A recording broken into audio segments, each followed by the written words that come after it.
ایک حالہ ہم نے اسٹیبلشمنٹ کے گرد دیکھا ہے جہاں پر وہ کوئی چیز نظر نہیں آتی تھی، اس سے پیچھے ایک دبیز دھند تھی اور پتہ نہیں چلتا تھا کہ پیچھے کیا کیا حرکتیں ہو رہی ہیں۔ اب مجھے ایسے لگتا ہے جیسے وقت بدل گیا ہے، اور وقت بدلنے کے ساتھ ساتھ وہ جو ایک غلاف چڑھا ہوا تھا اسٹیبلشمنٹ پر، ادھر کو موریاں شوریاں ہو گئی، اب تانکہ جھانکی ہو رہی ہے بڑے آرام سے، اور شاید اسی وجہ سے چونکہ ماضی جیسی اسٹیبلشمنٹ نہیں ہے، ورنہ اس طرح کا لفظ استعمال کرنے کے بعد تو اللہ تعالیٰ معاف کرے، پتہ نہیں یہاں پر کیا کیا ہو جانا تھا، لیکن ابھی تک ایسا کچھ چیز سامنے نہیں۔ اس کا مطلب یہ ہے کہ شاید موجودہ اسٹیبلشمنٹ بھی کوئی بدل گئی ہے، وہ بھی کوئی ڈیجیٹل ایج میں آ گئی ہے، اور اس کے نزدیک ان چیزوں کا کوئی من ہی نہیں رکھتا۔ میرا خیال تو یہی ہے، کیونکہ عمران خان صاحب نے بڑی کلیئرٹی کے ساتھ کچھ باتیں کہی ہیں۔ ان کے خطاب کے اندر دو نقطے ہیں، ایک اسٹیبلشمنٹ کے حوالے سے اور ایک الیکشن کمیشن کے حوالے سے۔ پہلے اسٹیبلشمنٹ، ان کا یہ کہنا تھا کہ میں ان لوگوں کو پیغام دے رہا ہوں جنہوں نے چوروں کے ٹولے کو ہم پر مسلط ہونے دیا۔ اللہ کا واسطہ ہے، قوم کی آواز سن لیں۔ شہباز شریف کے پاس کوئی اختیار نہیں ہے، ڈگی میں چھپ کر ملاقات کے لیے جانے والے سے کیا بات کی جا سکتی ہے؟ میں اسے پیغام دے رہا ہوں جنہوں نے شہباز شریف کو یہاں پر بیٹھنے کی اجازت دی۔ ملک اسٹیبلشمنٹ کبھی بھی قوم کے خلاف کھڑی نہیں ہوتی، کیونکہ عوام اور فوج مل کر ملک کو مضبوط بناتے ہیں۔ آپ چوروں کے ساتھ نہ کھڑے ہوں، جو بھی ان چوروں کے ساتھ کھڑا ہوگا وہ ان کے ساتھ رنگا جائے گا، اور اللہ نے ہمیں اچھائی کے ساتھ کھڑے ہونے اور برائی کے خلاف لڑنے کا حکم دیا ہے۔ عمران خان کا مزید کہنا تھا، اللہ نے تمہیں نیوٹرل ہونے کی اجازت نہیں دی۔ مخاطب ہو رہے ہیں اسٹیبلشمنٹ سے، کہہ رہے ہیں کہ اللہ نے تمہیں نیوٹرل ہونے کی اجازت نہیں دی، یا تو چوروں کے ساتھ کھڑے ہو کر ہمیشہ کے لیے ذلیل ہو جاؤ، یا حق اور سچ کے ساتھ کھڑے ہو جاؤ۔ بند کمروں میں فیصلے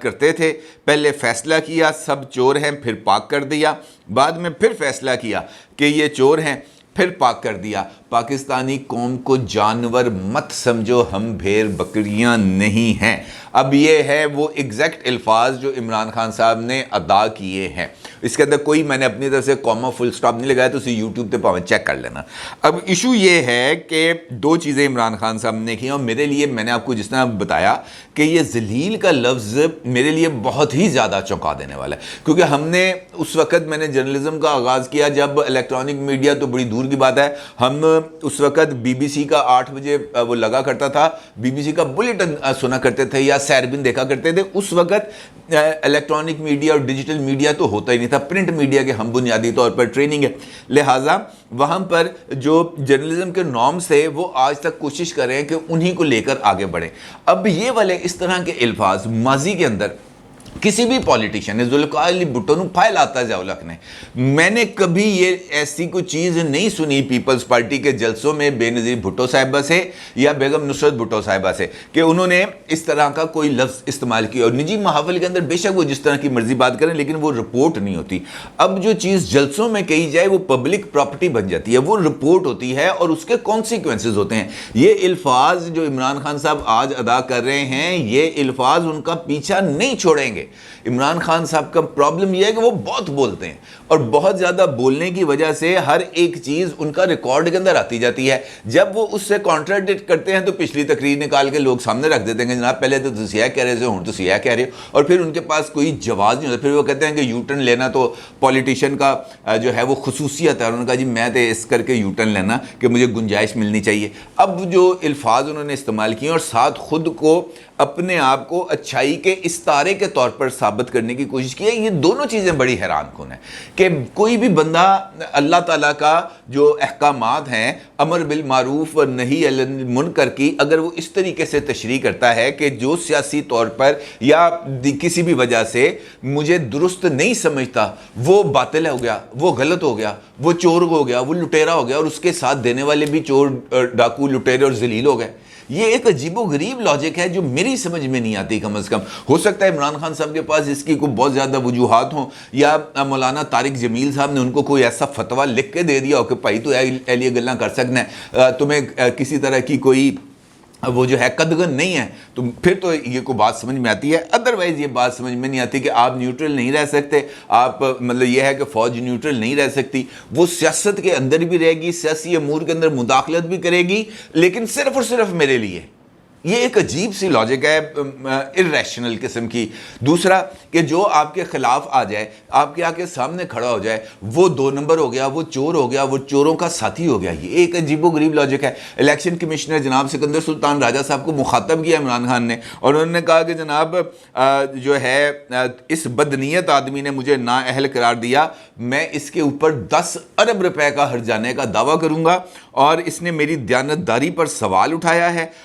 اس نے چوروں کو خوش کرنے کے لیے فورن فنڈنگ کیس اور توشہ خانہ میں میرا نام لیا ہے۔ میری ایک بھی کوئی غیر قانونی چیز نکلی تو فیصلے کا انتظار کرنے کی بجائے گھر چلا جاؤں گا، ایسے نہیں بیٹھوں گا، اور مجھے پتا ہے کہ اس گیدڑ میں تو دم ہی نہیں ہے، مجھے معلوم ہے کہ کون اس کی پشت پناہی کر رہا ہے۔ اب آپ مجھے خود بتا دیں کہ کیا سکندر سلطان راجہ نے اس وجہ سے عمران خان کو نااہل کیا ہے کہ عمران خان ایک بالکل دیانتدار آدمی ہے؟ بھائی چوری ثابت ہوئی ہے، کچھ ان کو ایمبیگوٹیز نظر آئی ہیں، کچھ قانون کی خلاف ورزی نظر آئی ہوگی، تبھی تو نااہلی ہوئی، ادروائز تو نہیں ہو سکتی۔ اب آپ خود یہ معاملہ لے کر گئے ہوئے ہیں کورٹ میں، اور ہائی کورٹ کے اندر آپ کا یہ کیس لگا ہوا ہے، پھر دعویٰ بھی کر دیا کہ ہائی کورٹ نے میری نااہلی ختم کر دی ہے، جبکہ جو خبریں ہیں اس کے اندر تو یہ استدعا بھی اسلام آباد ہائی کورٹ نے مسترد کر دی۔ انہوں نے کہا جی نہیں، کوئی فیصلہ فوصلہ الیکشن کمیشن کا معطل نہیں ہوگا۔ اس کا مطلب یہ ہے کہ جس وقت معاملہ اسلام آباد ہائی کورٹ میں زیر سماعت ہے، عمران خان صاحب اسلام آباد ہائی کورٹ کے اوپر اثر انداز ہونے کی کوشش کریں، اپنی مرضی کی انٹرپریٹیشن کر کے، اپنی مرضی کی تشریح کر کے۔ یہ کوئی نظام سکے کا دور ہے جہاں پر آپ اپنی مرضی کے سکے چلائیں یا اپنی دھونس کے ذریعے ہر ایک چیز کو ڈکٹیٹ کرنے کی کوشش کریں۔ عجیب و غریب منطق ہے، اور یہ شاید صرف اور صرف اس وجہ سے ہے کہ عمران خان صاحب کو اس بات کا یقین دلا دیا گیا، ان کو ایسے بانس پر چڑھا دیا گیا جہاں سے اب عمران خان صاحب کے لیے واپسی ممکن نہیں ہے۔ وہ کسی بھی درست بات کو نہ سننے کے لیے آمادہ ہیں، اور نہ ہی وہ اپنی کسی غلطی کو تسلیم کرنے کے لیے آمادہ ہے۔ انہیں یہ بات باور کرا دی گئی ہے کہ آپ سے زیادہ اس وقت مقبول ترین پولیٹیشین کوئی ہے ہی نہیں، اور یہی وجہ ہے کہ وہ یہ سمجھتے ہیں کہ جو بات ان کی زبان سے نکلتی ہے وہ لوگ بائے کر لیتے ہیں۔ ہو سکتا ہے ان کے جو ووٹر سپورٹر ہیں، ان کے جو پیروکار ہیں، وہ ان کی بات کو تسلیم بھی کر لیں، لیکن حقیقتیں اس سے بہت ہی زیادہ مختلف ہیں، اور اس کے اندر کوئی دو رائے نہیں ہے۔ اگر آپ خود بھی ہسٹری کا مطالعہ کریں، چیزوں کو دیکھیں، تو آپ کو پتہ چلے گا کہ عمران خان صاحب کی یہ والی بات، جس طرح انہوں نے اپنی من مرضی کی امر بالمعروف و نہی عن المنکر کی انہوں نے جو تشریح کی ہے، کیا آپ کے نزدیک وہ تشریح درست ہے کہ جناب نیوٹرل نہیں ہو سکتا؟ جو فوج کا سیاسی کردار ہے، فوج کو اپنے سیاسی کردار ادا کرنا چاہیے اور میرے ساتھ کھڑے ہو کر ادا کرنا چاہیے، یعنی سب کو تن کے رکھ دے، یہ والا رول ہے۔ اور اس والے رول پر عمران خان صاحب کے لیے فوج بڑی قابل قبول ہوگی، ان کے لیے اسٹیبلشمنٹ A1 ہوگی، اس وقت ان کے لیے کوئی ڈرٹی ہیری نہیں ہوگا، کوئی مسٹر ایکس نہیں ہوگا، کوئی مسٹر وائی نہیں ہوگا، کیونکہ اس وقت بقول عمران خان صاحب وہ ان کے آ کے ساتھ کھڑے ہوں گے۔ یہی وجہ ہے کہ جب ان کو عقل کی مت دینے کی کوشش کی جاتی ہے، تو جو لوگ ان کو عقل کی مت دے رہے ہوتے ہیں، عمران خان صاحب ان سے بھی پلہ چھڑانے کی کوشش کرتے ہیں، ان کو بھی نظر انداز کرنے کی کوشش کرتے ہیں، ان کو بھی دھتکار دیتے ہیں، چاہے وہ جتنا مرضی جس بندے نے ان کے لیے قربانی دی ہو۔ اگر اس وقت خیبر پختونخوا میں پاکستان تحریک انصاف کی گورنمنٹ کی سیکنڈ ٹرم ہے، تو اس کی بنیاد پرویز خٹک صاحب نے رکھی تھی۔ وہی جو پھل، جو بیج انہوں نے بویا تھا، وہی فصل عمران خان صاحب کاٹ رہے ہیں۔ عمران خان صاحب نے اپنے دور اقتدار کے اندر باقی پاکستان کے اندر کون سی دودھ اور شہد کی نہریں بہائی تھیں؟ تو اس کا مطلب یہ ہے کہ ان کو پرویز خٹک صاحب کی بات کے اوپر اور پرویز خٹک صاحب کی رائے کے اوپر کم از کم توجہ دینی چاہیے تھی۔ یہ جو 8 سیٹیں میں سے 7 سیٹیں جیتے ہیں عمران خان صاحب، یہ تجویز اور کس کی تھی؟ یہ ایک پولیٹیکل تجویز تھی، پرویز خٹک صاحب کی تجویز تھی، اور ادروائز تو عمران خان صاحب نے اس بات کا اعلان کر دیا تھا کہ جو جس سیٹ پر ڈی سیٹ ہوا ہے وہ اسی سیٹ کے اوپر جا کے الیکشن لڑے گا۔ پرویز خٹک نے کہا نہیں، یہ آپ ون ورسز آل کا یہ جو کانسیپٹ ہے، یہ پرویز خٹک صاحب نے عمران خان کے کان میں پھونکا تھا، جس کو وہ لے کے آگے چل رہے ہیں۔ آج پرویز خٹک صاحب یہ کہہ رہے ہیں کہ جناب فوج مخالف بیانیے کا بوجھ نہ بڑھائیں، یہ فوج مخالف بیانیے کا بوجھ زیادہ دیر تک لوگ نہیں سہار پائیں گے۔ یہ جو سامنے لوگ جلسوں میں آئے ہیں، ان کی بات اور ہے، جو الیکٹیبلز ہیں، جن کا اپنے حلقوں کے اندر اثر رسوخ ہے، وہ لوگ یہ فوج مخالف بیانیے کا وزن نہیں سہار پائیں گے، لہٰذا یہ والی بات کو آگے نہ بڑھائیں۔ لیکن بات نہیں سنی، جس پر وہ گھر چلے گیا، اور گھر جانے کے بعد اسی طریقے سے شاہ محمود قریشی صاحب بھی چلے گئے۔ اب وہاں پر جا کر انہوں نے 2 باتیں کی ہیں پرویز خٹک صاحب، بڑی تھوڑی سی ان کی میڈیا ٹاک ہے۔ ایک،